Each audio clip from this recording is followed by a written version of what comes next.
ರಾಯಭಾಗ ತಾಲೂಕಿನ ಸುಟ್ಟಟ್ಟಿ ಗ್ರಾಮ ಶ್ರೀ ಬೀರೇಶ್ವರ ನಗರದ ಮೋಕ್ಷಪತಿ ರಾಜ್ಯರೂಢ ಶ್ರೀ ಸದ್ಗುರು ಕಲ್ಮೇಶ್ವರ ಮಹಾರಾಜ ಜ್ಞಾನ ಯೋಗಿ ವನಶ್ರೀ ಆಶ್ರಮದಲ್ಲಿ ಸುಮಾರು 1 ತಿಂಗಳಿಂದ ಶ್ರೀ ಕನಕದಾಸ ಜೀವನ ಚರಿತ್ರೆ ಹಾಗೂ ವೈದ್ಯ ಶ್ರೀ ಸದ್ಗುರು ಕಲ್ಮೇಶ್ವರ ಮಹಾರಾಜರಿಂದ ಪ್ರವಚನ ಕಾರ್ಯಕ್ರಮ ಜರುಗಿತು. ಶ್ರಾವಣ ಮಾಸದ ಕೊನೆಯ ಸೋಮವಾರದ ನಿಮಿತ್ತ ಶ್ರೀ ಬೀರೇಶ್ವರ ದೇವಸ್ಥಾನದಿಂದ ಶ್ರೀ ಸದ್ಗುರು ಕಲ್ಲೇಶ್ವರ ಮಹಾರಾಜರ ಜ್ಞಾನ ಯೋಗ ವನಶ್ರೀ ಆಶ್ರಮದವರೆಗೆ ಕಲ್ಮೇಶ್ವರ ಮಹಾರಾಜರ ಕಂಚಿನ ಮೂರ್ತಿ ಹಾಗೂ ಶ್ರೀ ಕನಕದಾಸರ ಭಾವಚಿತ್ರ ಮೆರವಣಿಗೆ ಜರುಗಿತು.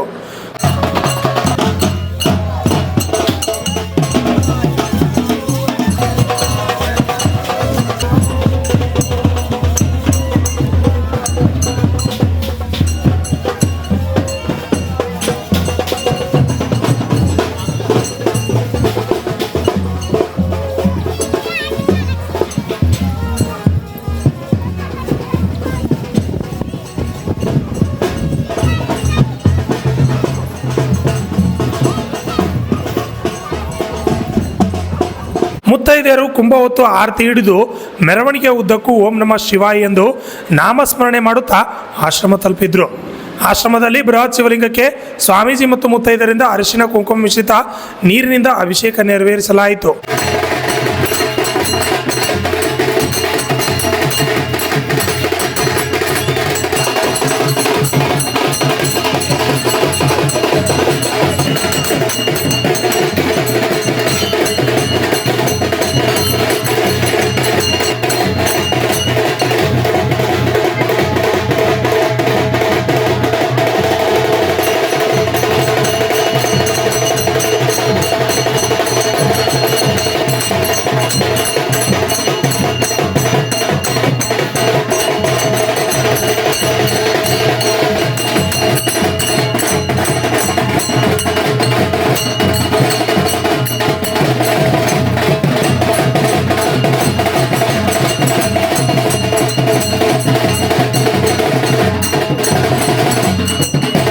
ಕಾರ್ಯಕ್ರಮ ಆಯೋಜಕರಿಂದ ಮುತ್ತೈದರಿಗೆ ಪಾದ ಪೂಜೆ, ಕುಂಕುಮ, ಅರಿಶಿನ ಹಚ್ಚುವ ಕಾರ್ಯಕ್ರಮ ಜರುಗಿತು.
ಯಜ್ಞ, ಪಾರಾಯಣ, ಸ್ತೋತ್ರ ಮತ್ತು ಪ್ರವಚನ 1 ತಿಂಗಳು ನೆರವೇರಿಸ್ಕೊಂಡು ಬಂದಿದ್ದೆವು.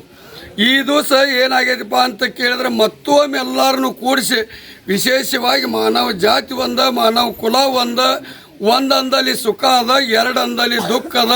ಇದನ್ನು ಒತ್ತಿ ಜಗತ್ತಿಗೆ ಹೇಳುವುದಕ್ಕಾಗಿನ ಇದೊಂದು ಸತ್ಕರ್ಮ ಕಾರ್ಯಕ್ರಮ, ಸದ್ಗುರುವಿನ ಕಾರ್ಯಕ್ರಮ. ಇದರ ಉದ್ದೇಶ ಇಷ್ಟೇ. ಏನಂದ್ರೆ ಈ ಮಾಧ್ಯಮದವ್ರಾಗಲಿ ನ್ಯೂಸ್ದವ್ರು ನಿಮ್ಮ ಸಲ ಬರಗಾಲ ಬಿದ್ದದ. ಇಳೆ ನಿಮ್ಮ ದಾನ, ಬೆಳೆ ನಿಮ್ಮ ದಾನ, ಸುತ್ತಿ ಸೋಸುವ ಗಾಳಿ ನಿಮ್ಮ ದಾನ, ನಿಮ್ಮ ದಾನವ ನಂಡು ಅನ್ಯರನ್ನು ಹೊಗಳುವ ಪುಣ್ಯಗಳು ಅಂತ ಮಹಾತ್ಮರು ಕರ್ಕೊಂಡು ಬಂದಾರ. ಅದಕ್ಕಾಗಿ ನಮ್ಮದೊಂದು ಉದ್ದೇಶ ಏನೈತೆ ಅಂತ ಕೇಳ್ರೆ, ಈ ಜಗತ್ತನ್ನು ಸೃಷ್ಟಿ ಮಾಡಿದಂಥ ಪರಮಾತ್ಮ, ಪಂಚಭೂತ ಮಾಡಿದವ ಪರಮಾತ್ಮ, ಈ ಮನುಷ್ಯನ ಮಾಡಿದವ ಪರಮಾತ್ಮ. ಆ ಪರಮಾತ್ಮ ಕೊಟ್ಟದ್ದನ್ನು ನಾವು ಏನು ಮಾಡಿದೀವಪ್ಪ ಅಂತ ಕೇಳ್ರೆ, ಒಂದು ಎಲ್ಲ ಮುತ್ತೈದರು ಹೆಣ್ಮಕ್ಳು ಕೂಡಿ ಒಂದು ಕಳಸಿ ಒಳಗೆ ನೀರು ಹಾಕಿ ಅರಿಶಿನ ಕುಂಕುಮ ಮಿಶ್ರಿತವಾಗಿಸಿ ಆ ಪರಮಾತ್ಮನಿಗೆ ಜಲಾಭಿಷೇಕ ಅಂತ ಒಂದು ಕಾರ್ಯಕ್ರಮ ಇಟ್ಟಿವಿ.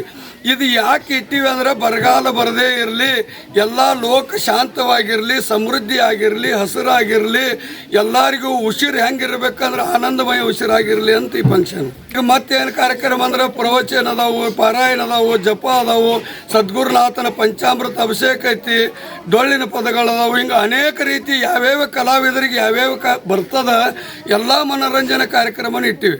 ಮುತ್ತೈದರಿಗೆ ಅಂದ್ರೆ ಈ ಸಲ ಏನು ಮಾಡಿವಿ ಅಂದ್ರೆ ಅಭಿಷೇಕ ಮಾಡೋದು, ಅವ್ರ ಪಾದ ಪೂಜೆ ಮಾಡೋದು.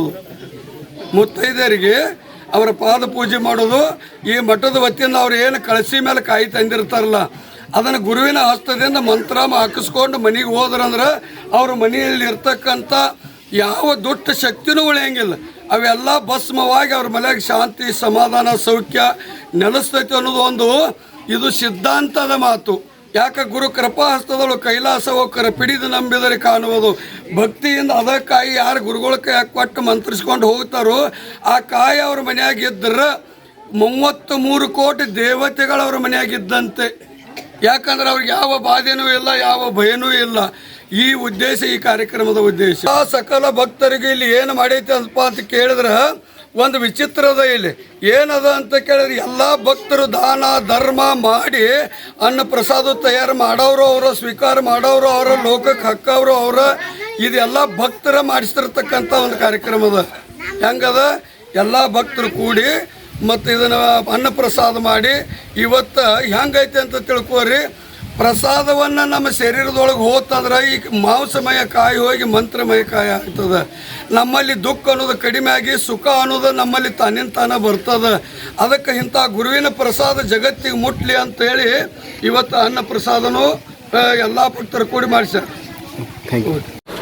ಈ ಸಂದರ್ಭದಲ್ಲಿ ರಾಮಗೊಂಡ ಹುಕ್ಕೇರಿ, ರಾಜು ಕಡಲಗಿ, ಗಂಗಾರಾಮ್ ಮಗದೂಮ್, ಸಿದ್ದಪ್ಪ ಕಿತ್ತೂರ್, ಪ್ರತಾಪ್ ಪಾಟೀಲ್ ಸೇರಿದಂತೆ ಅನೇಕರು ಭಾಗವಹಿಸಿದ್ರು. Shashidhar Kokatnur, RJ32 Kannada news, Chikkodi.